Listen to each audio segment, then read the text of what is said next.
की जय, भारत माता की जय, भारत माता की जय, वंदे मातरम, वंदे मातरम, वंदे मातरम।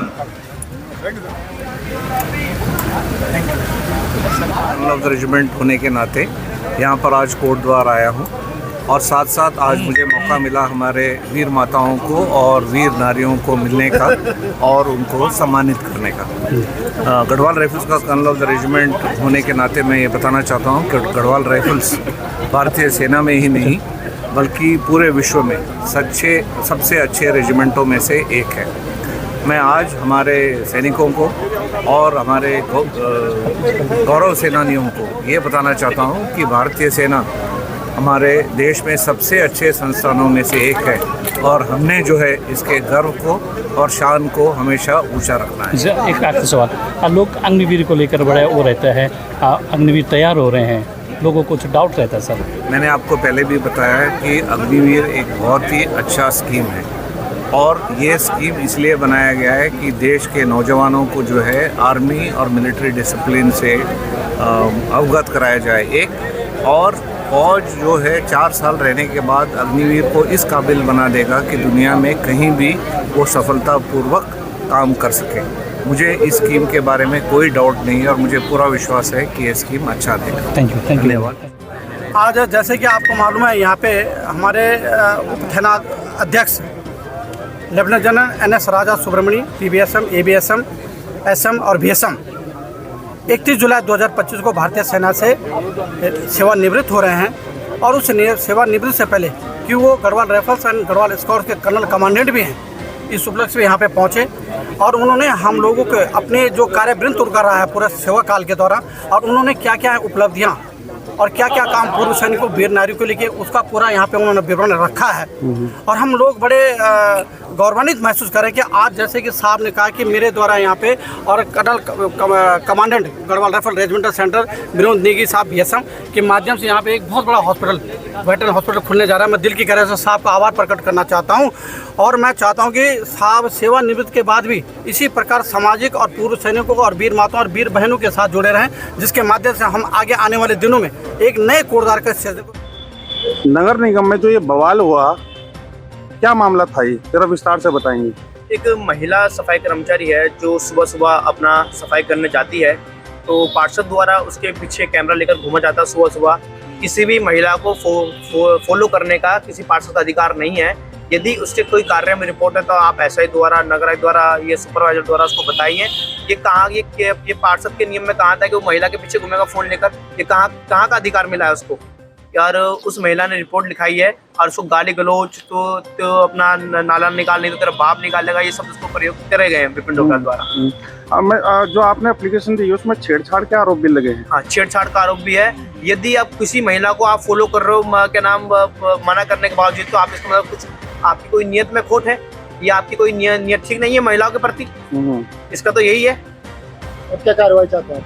हम ये चाहते हैं कि SC एक्ट में मुकदमा दर्ज हो है, उसको हिरासत में लिया जाए और उसको बंद करा जाए और वो माफी मांगे पूरे समाज के सामने कि हम जो भी मुझसे भूल हुई है मैं अपने शब्दों को वापसी लेता हूँ और उसको माफी तो मांगनी पड़ेगी, नहीं तो हम प्रदेश लेवल पर आंदोलन की छेड़ेंगे। भाई, जो विपिन डोभाल जी का मामला है, जो नगर निगम में वो मामला आया है और आज आप दोबारा कोटद्वार थाने में आए हैं, क्या कुछ ये मामला है? पहले तो आपका बहुत बहुत धन्यवाद पत्रकार बंधु की वजह से आज हमें हक भी मिलता है और आपके हमारी आवाज़ उठाने वाले पत्रकार बंधु आपका बहुत बहुत धन्यवाद। आप सभी के संज्ञान में लाना चाहूँगा कि परसों जो हुआ पूरे क्षेत्र को पता है कि पार्षद द्वारा क्या महिला के साथ बदतमीजी करी गई है, जिसकी FIR भी हो गई है, SC एक्ट में मुकदमा दर्ज हो गया है। लेकिन हमारे लिए निंदा की बात यह है कि अभी तक उसकी अरेस्टिंग नहीं हुई है। इसी के साथ साथ जब कोटद्वार न्यूज़ पर वीडियो चल रही थी या सब क्या बात है, उसी में एक जयपाल रावत एक ID है जो उसमें साफ साफ ये जयपाल रावत बोल रहा है कि यह भंगी है और किसी को भी फंसा सकते हैं और मादरचोद उनको गाली का वर्ड यूज करा गया। मैं उसको बताना चाहता हूँ कि अगर तुझमें हिम्मत है तो हमारे सामने आओ, तुझे जाति भी बताएंगे, तुझे धर्म भी बताएंगे। यदि हम संरक्षण देना भी जानते हैं तो हम उतारना भी जानते हैं। हम पूरे शहर को हम सफाई करके स्वच्छ रखते हैं, अच्छी सुगंध तक को सबको महसूस कराते हैं ताकि वातावरण अच्छा बना रहे। लेकिन ऐसी गंदी सोच वाले व्यक्ति हमें कमेंट्स कर रहे हैं, हर चीज बर्दाश्त नहीं होगा। मैं कर्मचारी संघ का प्रदेश महामंत्री होने के नाते और राष्ट्रीय वाल्मीकि क्रांतिकारी मोर्चा से गढ़वा मंडल अध्यक्ष होने के नाते ये कहना चाहूंगा कि हम इसके खिलाफ रिपोर्ट करा रहे हैं अभी दोबारा। यदि इसको पुलिस ने हिरासत में नहीं लिया तो हम आंदोलन प्रदेश लेवल पर छोड़ेंगे। प्रदेश लेवल पर छेड़ने के बाद अगर इसने हमसे घुटने टेक के माफी नहीं मांगी तो हम इसका वो हाल करेंगे जो प्रशासन भी नहीं जानेगा। अभी कोई आने वाला है आपकी तरफ से? आने वाले जी, हमारे जो महासंघ के प्रदेश अध्यक्ष श्री अजय सूद जी वो यहाँ पहुँचने वाले हैं। पूरी वारदात उनके सामने बताई जाएगी और इसके खिलाफ हम मुकदमा दर्ज कराएंगे। कुछ वाल्मीकि समाज की हमारी माताएं बहनें हैं, हमारे जो पिताजी हैं हमारे, वो भी पहुंचने वाले हैं, बड़ी संख्या में पहुंचने वाले हैं यहाँ पे वो भी। तो इसका प्रदर्शन हम अच्छी तरीके से, लेकिन इसको हम छोड़ेंगे नहीं और ऐसे किसी व्यक्ति को भी नहीं छोड़ा जाएगा जो SC कार्ड के लिए गलत शब्द बोले जाते हैं या उनको छोटा सोचा जाता है, उनको हम माफ नहीं करेंगे। अब हम ईंट का जवाब पत्थर देना जान गए हैं। अब हम आज आप कोटद्वार थाने में आए हैं, क्या फरियाद लेके आए हैं, क्या बात है? देखिए, ये प्रकरण कल हमारे संज्ञान में आया और जो सफाई मित्र हैं, नगर निगम की बागडोर जिनके हाथ में है, वो सफाई कर्मचारी कल को अपनी मांग को लेकर के थाने में भी गए और साथ साथ नगर निगम में भी गए। हमें भी वो प्रकरण फेसबुक के माध्यम से हमारे संज्ञान में आया। कल किसी से बात नहीं हुई, लेकिन आज सवेरे पता चला कि एक FIR दर्ज हुई है। मन आहत भी है कि आखिरकार नगर निगम के भीतर निपटने वाले मसले, ऐसी कौन सी स्थिति और परिस्थिति हो गई जो कि वो थाने और कचहरी तक पहुंच गए। इससे कहीं ना कहीं हमारा मन आहत है जी। और आहत होना ज़रूरी इसलिए है क्योंकि पार्षद भी उसी नगर निगम का अंग है जिस नगर निगम का अंग वो सफाई कर्मचारी और सफाई मित्र हैं। हमारे क्षेत्र में भी आते हैं, हम रोज़ सवेरे उनसे बात करते हैं, हम रोज़ सवेरे उनसे अपनी समस्याएं बताते हैं और उस समस्याओं का निराकरण वो करते हैं और जहाँ पे वो नहीं करते हैं वहाँ पे हम उनको कहते हैं कि आपने क्यों नहीं किया। ये भी हमारा काम है। तो अभी किसकी तरफ, मतलब क्या मामला? हम साफ तौर पे ये बात करने के लिए यहाँ पे आए कि जो प्रकरण हुआ उस प्रकरण की निष्पक्ष जांच होनी चाहिए। जांच इसलिए होनी चाहिए, उसके भी अपने कारण हैं, क्योंकि कहीं ना कहीं अगर जांच में किसी व्यक्ति के द्वारा, चाहे वो व्यक्ति हम हो, इंटरफेयर किया जाता है या जांच को प्रभावित करने का प्रयास किया जाता है, वो पूर्ण रूप से गलत है। लेकिन जांच निष्पक्ष होनी चाहिए। कुछ बातें जो नगर निगम में निपटाई जा सकती थी, उन बातों को थाने तक और कचहरी तक पहुंचा क्यों आखिरकार वो पहुंची, ये हमारे मन के अंदर एक प्रश्न है, जिस प्रश्न के संबंध में हम अपने सफाई मित्रों से भी बात करेंगे और पूर्ण रूप से यह अपेक्षा उनसे करते हैं कि वो हमें सही बात बताएंगे।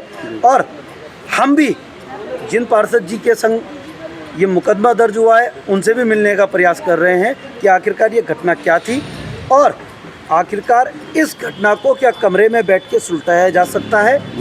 इस संबंध में भी हम उनसे चर्चा करेंगे और हमें यकीन है कि ये चर्चाएं यकीनन कामयाब होंगी और हम इसमें कहीं ना कहीं एकजुट होंगे। ये देखिए, ये रिवर, यहाँ पे पट्टे नहीं मिलते, इसलिए रिवर ड्रेजिंग के नाम पे पट्टे दिए जाते हैं। और उसमें जो है, पहले क्या होता था कि अवैध खनन भी होता था, मगर लगातार प्रशासन की छापेमारी की कार्रवाई चलती रहती थी। आपने देखा होगा कि पहले पोकलैंड भी सीज हुई है, डंपर भी सीज होते रहे हैं।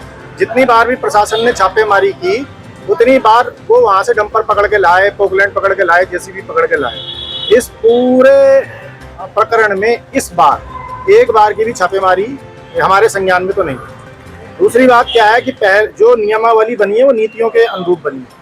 उसमें जो शर्तें थी पहले, उसमें इन्होंने अचानक से अपनी तरफ से बदलाव कर दिया, जिसका कोई कार्यालय आदेश नहीं है, जिसका कोई शासनादेश नहीं है। तो इसका मतलब ये दिखाता है कि जो जिला स्तर है वहाँ से अवैध खनन को प्रश्रय देने के लिए बदलाव किए गए। जैसे अनुज्ञापी को प्रत्येक सप्ताह फोटो देनी होती थी, वहाँ CCTV लगा होना चाहिए, वहाँ धर्मकांटा लगा होना चाहिए, जिसकी कि ये मना कर रहे हैं। जबकि जो रिवर ड्रेजिंग नीति है उसका बिंदु संख्या 9 ये कहता है कि जब आप रिवर की ड्रेजिंग करेंगे और उसके बाद उस खनन सामग्री का परिवहन करेंगे, वहाँ से उसे परिहार करके ले जाएंगे कहीं और, तो उस समय उत्तराखंड की जो नीति है, परिहार नीति, उत्तराखंड परिहार नीति 2021, उसका अनुपालन करना पड़ेगा। उसमें ये साफ लिखा हुआ है कि आपको CCTV भी लगाना है, आपको धर्म कांटा भी लगाना है। और जब पहले अनुज्ञप्ति के साथ शर्तें जो पुरानी होती थी उसमें भी लिखा होता था, जो इन्होंने बिना किसी आदेश के, बिना किसी कार्यालय आदेश के मिटा दी है। तो ये तो स्पष्ट हो रहा है। दूसरी बात क्या है कि शासन ने इनको ये कहा था कि एक पट्टे पे एक टायर वाला एक्सकावेटर आप लगा सकते हैं, उसकी अनुमति ने जिला प्रशासन से लेनी थी। इन्होंने जिला प्रशासन से किसी भी एक्सकावेटर की अनुमति नहीं ली है और वहाँ चेन वाले चल रहे हैं, जबकि उसकी अनुमति के लिए तो कहा नहीं है। उसमें ये लिखा हुआ है कि अगर असाधारण परिस्थिति होगी, विशेष परिस्थिति होगी, तब आप चेन वाला चला सकते हैं। मगर इन्होंने तो टायर वाले की अनुमति नहीं ली, क्योंकि शासन ही जेसीबी को कहीं भी खुदाई के लिए अनुमति प्रदान करता है, पोकलैंड को अनुमति भी जिला प्रशासन करता है, मगर जिला प्रशासन की कोई अनुमति इन्होंने नहीं दिखाई है। इसका मतलब साफ है कि इनकी मिली भगत से जो है ये पोकलैंड वहाँ अवैध खनन कर रही है, ये अवैध रूप से वहाँ काबिज है। इनकी लगातार शिकायतों के बावजूद कोई अधिकारी काम नहीं कर रहा, तो निचले स्तर पे कोई अधिकारी काम नहीं कर सकता जब तक ऊपर से दबाव ना हो। तो ये बात अधिकारियों के साथ मौखिक रूप से और लिखित रूप से पहले भी कही जा चुकी है, कई बार कही जा चुकी है। कल जो है माननीय मुख्यमंत्री जी ने इसका संज्ञान लिया है। मुझे उम्मीद है कि यहाँ के अधिकारी माननीय मुख्यमंत्री जी के संज्ञान लेने के बाद अवैध खनन को रोकने की अनुपालना में कार्रवाई करेंगे। ये मुझे उम्मीद है कि धाकड़ धामी जी ने जो संज्ञान लिया है उसके परिप्रेक्ष्य में कोटद्वार के की नदियों को में युवाओं को डूबने से बचाया जा सकेगा और घरों को तहस नहस होने से बचाया जा सकेगा। ये हमारी जिम्मेदारी। हम ये नहीं कह रहे कि कौन से जनप्रतिनिधि ने क्या कहा क्या नहीं कहा। जब तक जनता आगे नहीं आएगी, जब तक जनता नहीं बोलेगी, इस तरीके के अवैध काम होते रहेंगे। जनता से अनुरोध है कि जनप्रतिनिधियों पर तोहमत लगाने की बजाय वो अपने स्तर पे भी शिकायतें दर्ज कराएं, अपने स्तर पे भी बातचीत करें कि इस कोटद्वार को विकास के लिए आगे ले जाएं, ना कि विनाश के लिए।